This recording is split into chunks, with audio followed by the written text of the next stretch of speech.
Query letter is your written pitch to an editor, pitching your idea. Says, I've got this great idea, I'm the person to write about it, here's who I will talk to.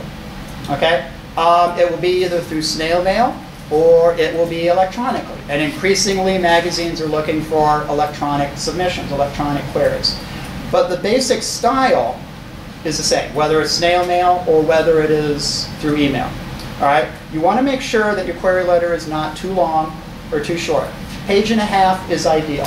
If your query letter is 4 pages long and you're still writing, you need to stop and start fresh. Way too long. The reason for that is that editors are very busy people. They have a very small amount of time to devote to this. If you cannot grab the editor's attention, what I call a baseball bat upside the head, in your first paragraph, then you're not going anywhere. Okay? So you want to make it brief, you want to make it strong, you want to make that opening paragraph as evocative and powerful as you possibly can. I'm a fan of anecdotal leads myself, in both my queries and my articles. I think anecdotal leads are great where they're appropriate, but your lead might be a statistic, or it might be a quote, or something else. It doesn't matter what it is, as long as the editor reads this and says, by God, I need to learn more, and keeps reading to the second paragraph and the third. So you want to keep it about a page and a half, 2 pages max, not longer than 2 pages. You're in, you're out. Your opening paragraph is strong.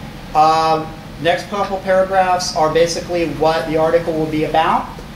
Paragraph after that will be who your sources will be, the experts that you plan to talk to for your article. And then lastly, your final paragraph will be about you, where you'll have the opportunity to say and talk a little bit about your writing experience, your previously published credits. Now, if you've never published anything before, don't worry about that. You just avoid that final paragraph.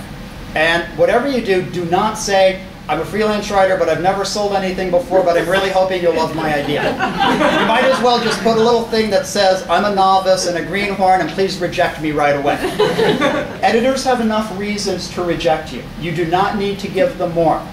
Okay? So your query letter is short and sweet, powerful as you can make it, as informative as you can make it, and a little bragging on yourself if you've got something to brag about. You want to make sure that your query letter is addressed to a specific individual, even if you have to call the magazine. But if you've got the magazine in front of you, and ideally you have read the magazine that you were pitching to, then you can look at the masthead and figure out who you should submit to. But if you're unsure, do not hesitate to call or email and say, I've got an idea, I was wondering to whom I should send it. I would also encourage you, if you're unsure of the gender of the editor to whom you are writing. You've got a Pat Smith. Is that Ms. Pat Smith or is that Mr. Pat Smith?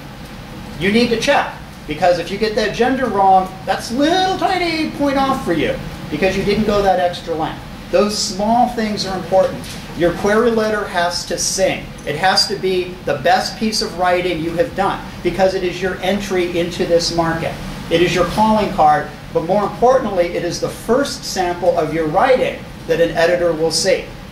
No spelling errors, great grammar, proper syntax, all of this. You have to read it and fine-tune it and read it and fine-tune it until it's perfect.